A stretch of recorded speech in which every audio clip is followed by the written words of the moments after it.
Hello, and welcome to The Budget Mouse, a podcast that will help you plan an incredible Walt Disney World vacation, even if you're on a shoestring budget. I'm Leah Althizer, and I've been helping people save money at Disney World for the past 10 years through my websites, podcast, and courses. I'm so glad you're here, and let's dive in.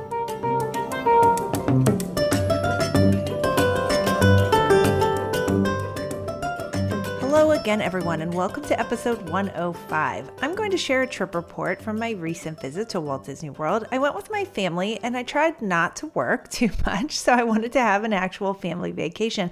But I learned so much on this trip I had to share with you once I'm home. So I'm going to walk you through everything I did to save money and improve the quality of our vacation, and there was a lot. We arrived at Disney World on a Saturday, taking a very early morning Southwest flight, 6:15 a.m., departing from Raleigh. And, you know, Southwest is not my favorite airline, but I am totally fine with it for an hour flight, particularly one that got us in early enough that we could get a full day in on vacation. So I have a new partner that I'm working with in my membership, which is Neverland Travel Club, and it's private airport transport. And it's called Away We Go. The company's called Away We Go. And wow, I could not be more impressed with this company and just the improvement over other ways to get from the airport to Walt Disney World. It's like light years better. So Away We Go has these vans that hold up to 11 people, and they will meet you on the ground floor of the airport. And this was the big part. I've never been able to do this before until this trip. They were able to take us directly to Epcot and then take our bags to our resort and leave them with Bell Services at our resort and text me a picture of the luggage tag so I could get them later. Bags are the main struggle with going right to the parks. Like, what are you going to do with them? You know, our flight landed at 10 after 8 and we wanted to get to Epcot at 9. And sure enough, 9:05, we were walking into Epcot and able to get in boarding group 1 for Guardians of the Galaxy. So it all worked according to plan. We were able to get our bags delivered to our room later at Caribbean Beach because I had the ticket that had been texted to me by Michael, our awesome Away We Go driver. So the thing about it is that it is not much more expensive than it would be to take an Uber. In fact, with a larger group, it's less expensive because you'd have to get 2 Ubers. So my sister was also on a trip about the same time, and she was traveling with another family. There were 8 of them. They would have had to take 2 Ubers. The cost of the Away We Go private transport was the same as it would have been to take the Uber, and probably even less. It was also less than Mears, which, you know, you're all waiting and going to multiple resorts with Mears. It's going to take a way longer and more hassle. And for the same or lower price, you get private airport transfer. And members of Neverland Travel Club get a discount in addition to this of 10% off all rides with Away We Go. So I'm going to put a link in the show notes to how you can join the club. It's only $7 a month with access to all of these discounts. I'm going to mention more here coming up soon, but really the quality of your vacation will be improved so much by this low-cost monthly membership. It's really unbelievable. Next, you might be wondering, how did we get boarding group 1 for Guardians of the Galaxy, particularly because I was on an airplane at the time when you may be joining. So I used a third-party service for this called Stand by Skipper. I've mentioned it in my previous episode, so you could go back and listen to that if you want to know more. I'm just going to kind of breeze through how we used it this time and give you, my advice about should you buy it or not, when it makes sense to do it. So Stand by Skipper basically friends you in my Disney experience, so it's able to make Lightning Lane reservations on your behalf and ask to be in the virtual queue on your behalf. And because it's a computer algorithm, it is able to do it quickly. So it got us boarding group 1 for Guardians and boarding group 2 for Tiana's Bayou Adventure.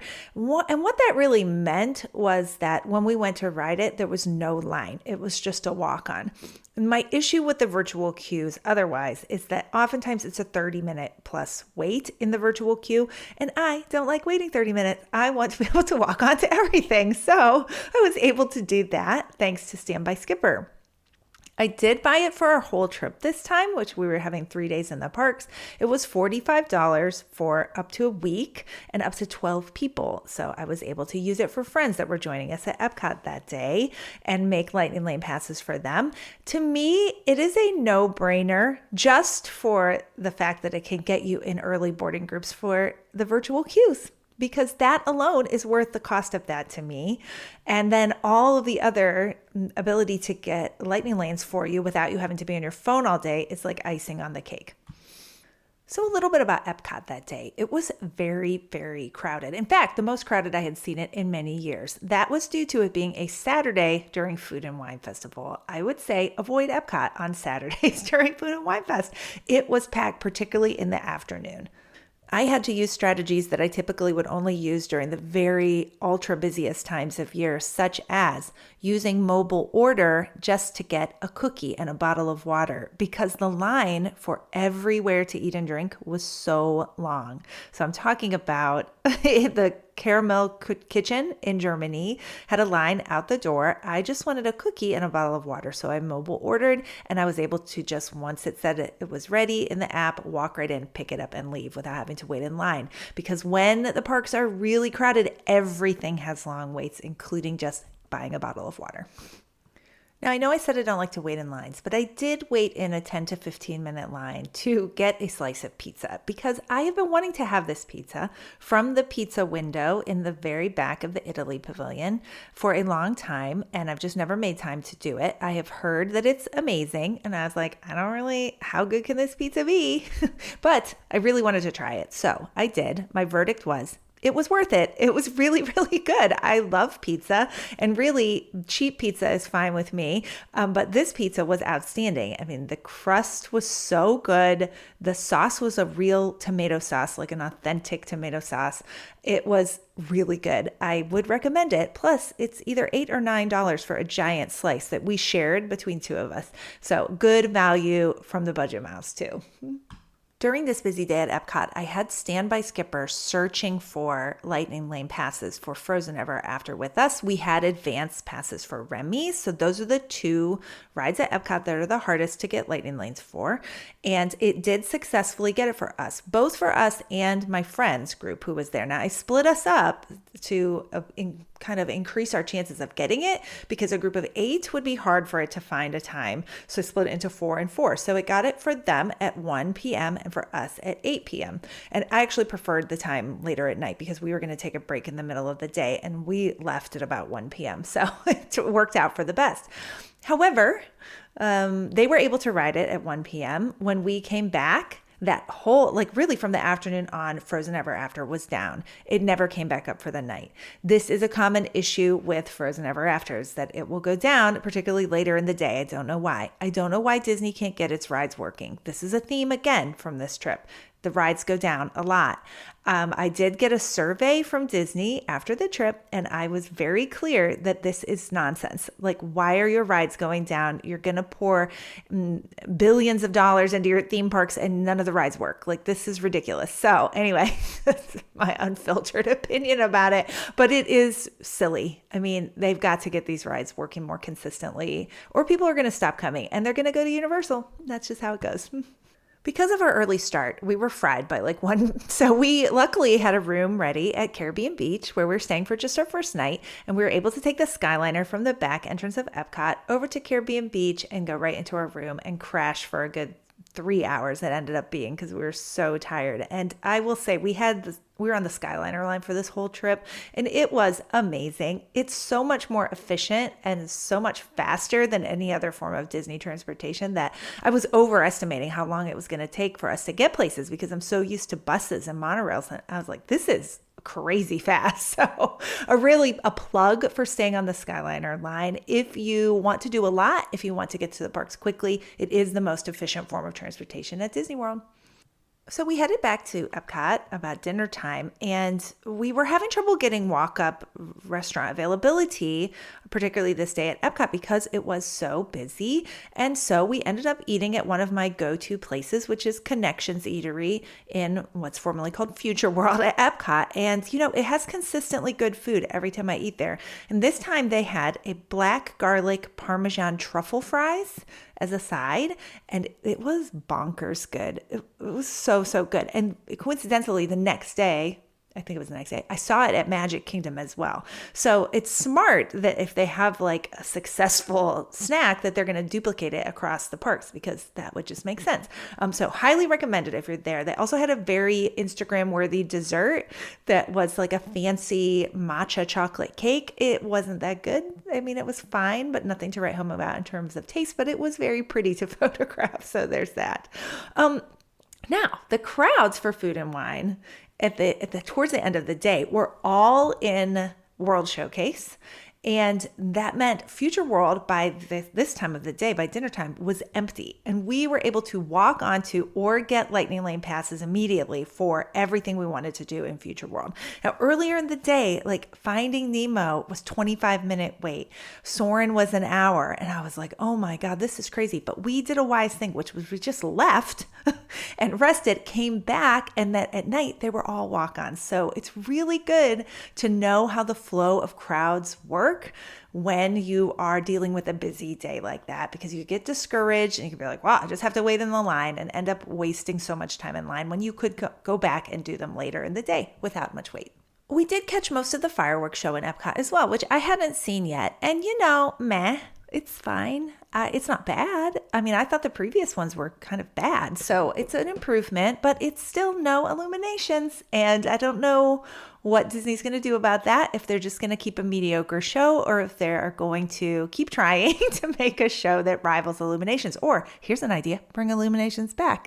It's really a great show. And I don't know why it went away in the first place. But anyway, I wouldn't say it's something to go out of your way to see at Epcot, but if you happen to be there, it is fine. And it's good fireworks for sure. So the next day we plan to have a resort day, which, you know what, they're my favorite days at Disney World because I love the parks, but wow, do I love just hanging out at the resort and the pool. And as I get older, I think I like it more and more, but we actually were moving resorts. We were moving to Riviera the next day. I had rented points for our stay at Riviera like 10 months ago. And so I was really excited. I had stayed there once before, but just for a night. So this was for 3 nights. So we got to stay. We did have a preferred view, which I actually didn't want. I wanted a standard view because those rooms actually face over to Epcot and you can see the fireworks from your balcony. So interesting that the preferred view is not of Epcot, it's of like the pool and the Skyliner. But it ended up being a lovely view, but it was more expensive and I prefer to save the money and see Epcot fireworks from the balcony. But either way, it was a great place. Riviera is outstanding. People's main complaint with it is that it feels like a Marriott, like they don't think it's very Disney. But the thing about it there is that the Disney is all in the details. So the whole vibe is one of just refined resort experience. It's supposed to evoke the French and Italian Riviera. So it is going to have just kind of a refined hotel vibe. But everywhere you look, there's Disney. In all of the artwork on the walls, in tons of hidden Mickeys, in the carpeting, in the wrought iron, in the every print you see. There's tons of Disney, but it's all very subtle and it's not in your face. So my daughter was like, I like it more when it's in your face. And I was like, you know what? Some people do. And they want it really very, very, very Disney. But I love the subtle Disney. For example, the artwork in the hallways are Disney characters, but done in the style of the French and Italian masters. And it's brilliant how they pull that off. And I love that. So I love all of the nods around the resort to Disney. So I think it's very Disney, but not everyone agrees. We had brunch again at Primo Piatto, which is the quick service restaurant on the ground floor of Riviera. And I think it's worth traveling to Riviera on a resort day just to eat brunch at this quick service restaurant because it is that good and the value is insane. The food quality is on par with anything you're going to get at a table service restaurant at Disney World. And the entrees are like $10 to $13. The brunch is so good. So if you're wondering what to do on a day off, you can take a bus from any resort at Disney World to Hollywood Studios, ride the Skyliner over to Riviera, have a great brunch, walk around, take it back, reverse the trip, and you've had a whole half a day and you will have so much fun. The food is great. We hung out at the pool that day and then went over to Beaches and Cream, also on the Skyliner line, for an early ice cream dinner, because that's what we do on vacation. Sometimes we eat ice cream for dinner, and it's reliably fun there. They also take Disney Reward Visa discounts of 10% off there, which I used on this trip as well, because why not save 10% on your pricey ice cream? And then on our way back, we stopped in at the Cake Bake Shop, which is the newest restaurant and bakery at Disney World. And it is not my scene at all. It's ultra feminine, over the top, really expensive, and just none of it is my scene, though some people are loving it, and that is great because there's something for everyone at Disney World, but just not something that I would go out of my way to do. The next day, we had a super early morning at Magic Kingdom. It opened at 8 a.m., which meant that early entry started at 7:30. And so I wanted to be there at 7. Well, because I'm crazy, but I wanted Main Street USA to myself. I think it's so much fun there in the morning with low crowds, great for pictures. You can get coffee and breakfast at the bakery on Main Street with no lines. Usually the Main Street vehicles are running and you can ride them up and down Main Street USA. They were not running. It was too early even for them that day, but we did get lots of Christmas pictures and then met up with our friends and family who we were touring Magic Kingdom with that day. So I love an early morning start there. We were testing out a touring plan that I'm writing for a new guidebook that's in the works over here at the Budget Mouse. And I was curious to see how it played out because, there's theory when you're looking at the data of the weights on thrillldata.com and evaluating them, making a plan. But when you go and put it into action is when you can tell, wow, it worked. We did not wait for anything at Magic Kingdom the whole day. The Lightning Land plan worked. I'm not going to go into a ton of detail because I'm already running long on this show, but it did really, really work. I will just give you a highlight of what I ate because I love to share what I ate. I went into Gaston's Tavern in the morning and got 3 creme brulee croissants to feed to my family and friends. We shared it among, 8 of us, and it's so good. I was like, everyone has to eat this croissant. You have to at least try it because it's really good. I think it's the best snack at Magic Kingdom. I did have a new snack. I had a cold brew ice cream float from Anti-Gravities in Tomorrowland, and it was good. Better than I thought it would be. I would recommend. I think it was really good. And I needed a burst of caffeine in the afternoon. I think it was about 2 o'clock. I was dragging, and it helped me get back going there after that. But also I had lunch at Pecos Bill, which is one of my go-to places, and they have a new tamale on the menu. It was awesome. So reliably good food at Pecos Bill. Oh, and before I wrap up about Magic Kingdom, as I mentioned, Standby Skipper got us in the virtual queue, Group 2 for Tiana's Bayou Adventure. We went over there to ride it, and it was down. Imagine that. But we stayed close by because we did see them testing. So they had empty logs going on the ride. And I was like, that means it's going to be up soon. Fingers crossed. So we just walked onto Big Thunder Mountain Railroad, rode that. We came off. We checked again and they had just opened it back up. So we were able to use our boarding group. There was no line at all for Tiana's Bayou Adventure. However, we got stuck on it because they're obviously having trouble with it. And not all of the features were working on the ride. So my favorite special magic on the ride didn't work. And I was like, that stinks because the other people hadn't been on it yet. And I was like, that's supposed to do this thing. I don't want to spoil it for you. But anyway, this was asked about in the survey as well. Were all the features working on this ride? And I was like, they know that this is a problem. So hopefully it's a sign that they're prioritizing it and they're working on it. A big group of us had dinner that night. Oh, Magic Kingdom closed early because of the party, which I think was part of the reason why the crowds were so low. But wow, people were lining up for Mickey's Very Merry Christmas Party at 3 p.m. in the blazing sun. It was hot and they can't get in until 4. but I don't know why they're lining up at 3:00 because there's really no advantage to walking in at 4 versus 4:05 or 4:10. I don't know, but I guess they were just really excited, and they were in full on like Christmas pajamas baking in the sun. And I was like, that is not for me. So we did have dinner that night at Topolino's Terrace, which is the table service restaurant on the top floor of Riviera. And it's a character meal at breakfast and brunch, but at night it is a table service fine dining signature meal. And that means it's pricey. However, I need to point out something that, my entree was $50. And I got like a non-alcoholic fancy drink that was $6, whatever. That is less than breakfast at Chef Mickey's. And I had gourmet food in a gorgeous setting and a drink, and it was less than breakfast at Chef Mickey's. That's just something to keep in mind about character meals. You are going to pay so much for character meals. This is why I really try to limit them. And we don't even do them every trip. We didn't do one this trip. I make it a special occasion, and I really try to find the more affordable ones because, wow, they've gotten so expensive. But the food was excellent at Topolino's Terrace. And as a treat, it was our only table service meal of the whole trip. It was really, really good. Highly recommended.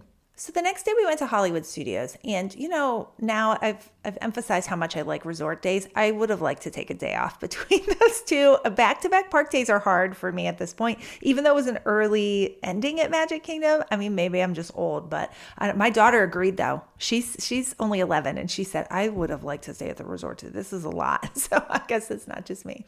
But the morning procedure at Hollywood Studios changed recently. So thankfully now they let everyone into the park, about an hour before it officially opens, like they do at Magic Kingdom. And then they have checkpoints in the park where they'll let you to certain areas that are open for early entry if they'll check your Magic Band and let you in and access the rides from there. And then people can line up. Like there was a very long line to go into Toy Story Land that had been building for a while, it looked like, for people who didn't have early entry. And they are doing that because they used to only let people into the park who had early entry, and that made for just a congested mess outside of Hollywood Studios. So thankfully you can expect that now, that you can get in early regardless and start lining up for whatever you want to ride. And so we did Toy Story Midway Mania in early entry. It was a great choice. It was really fun. We got some breakfast. My favorite, Pop-Tarts at Woody's Lunchbox, the Lunchbox Tarts they're called. They had a holiday one. It was hot chocolate, and it was really, really good. That's one of my go-to snacks in the park too. We used Star Tours as our burner ride, so you'll have to go back and listen to the burner ride episode if you don't know what I'm talking about, but it did allow us to immediately get another Tier 1 attraction for Millennium Falcon soon after that ride. So it worked brilliantly, as this strategy continues to work really well at all of the parks, to have a burner ride that you tap into immediately to get access to other Tier 1 attractions. Standby Skipper got us every major ride at Hollywood Studios that day without me having to be on my phone searching for them. And that alone is tremendous. Worth of the money of Standby Skipper, that it keeps you off your phone. We had lunch at Docking Bay 7. It wasn't that crowded that day at Hollywood Studios, so I foolishly thought we could just walk in and order at the window, and we don't need to mobile order. Bad idea. Always mobile order, because even then it doesn't look crowded or like long lines. It took forever to order and get our food there. So I'm using mobile order exclusively at any popular quick service restaurant going forward. So we then took a break, and we had 3 rides lined up with Lightning Lane for the evening: Mickey and Minnie, Runaway Railway, Rock and Roller Coaster, and Tower of Terror. We went and took a break at the hotel and then had to get back for our first one, Mickey and Minnie's. And I made the mistake of trying to eat dinner at Hollywood Studios after we'd already eaten at the only 2 restaurants that I recommend trying in Hollywood Studios. We already ate at both of them. So I was like, well, I guess we're going to have to either go back to one of them or try somewhere else. We'll try somewhere else. Bad idea. The food is horrible. We had to throw out part of our food from ABC Commissary and Fairfax Fair. It was so bad. And we ended up eating ice cream for dinner. Again, interesting. But I really did want to eat the real food, but it's just so bad. So really plan for that at Hollywood Studios. It is grim. It is grim there. You need to stick with Woody's Lunchbox and Docking Bay 7, or eat at your resort before you come back in, which is what we should have done. We did see the Fantasmic show at 8, and wow, we came in at 7:45, and we were some of the last people to get in and seats. We were in the very last section, about most of the way back. So you do have to get there early still for Fantasmic. I think really just for that first showing, because there was another show at 9:30. It's popular to go to the earlier show. So get there a little bit early. While we were waiting for the show to start, we decided we had energy left to go to Oga's Cantina after the park closed. So we were able to get a 9:15 reservation for Oga's Cantina, sitting there at 7:45 for the three of us to go check it out. And that's wonderful that there's availability like that at the last minute. So keep that in mind. You under most circumstances probably can wait till that day to decide if you want a late night reservation at Oga's. The park closed at 9, but they had dining reservations up until 9:40 there. We went there, and my daughter had this drink, the Carbon Freeze. And I don't know if you've seen it on social media, but it's got these dancing boba in it, and it's got steam coming out of the top, and it was wild.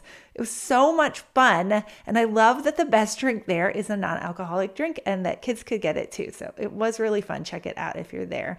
So on our last day, we did do one more thing before we went back to the airport. We took an Uber to Boma and had brunch at my favorite restaurant. And then we went straight from there to the airport for our flight home on Delta, which of course was booked with points and miles that I got from just my regular spending on my credit cards. Now, if you are interested in learning how to fly for free on points and miles, I have a free course that I'm going to link to in the show notes where you can learn how to do it too, because what it does is frees up room in your budget for things like a stay at Riviera. If you're getting your flights for free, then it makes room in your budget for a stay at a really great resort. So thanks so much for listening. I hope you found something helpful in this episode, and have a great day. Hey, if you're still there and you enjoyed this episode, would you consider leaving a 5-star rating and review on Apple Podcasts? It will help more people find the show and spread the word about the Budget Mouse. Thanks again for listening.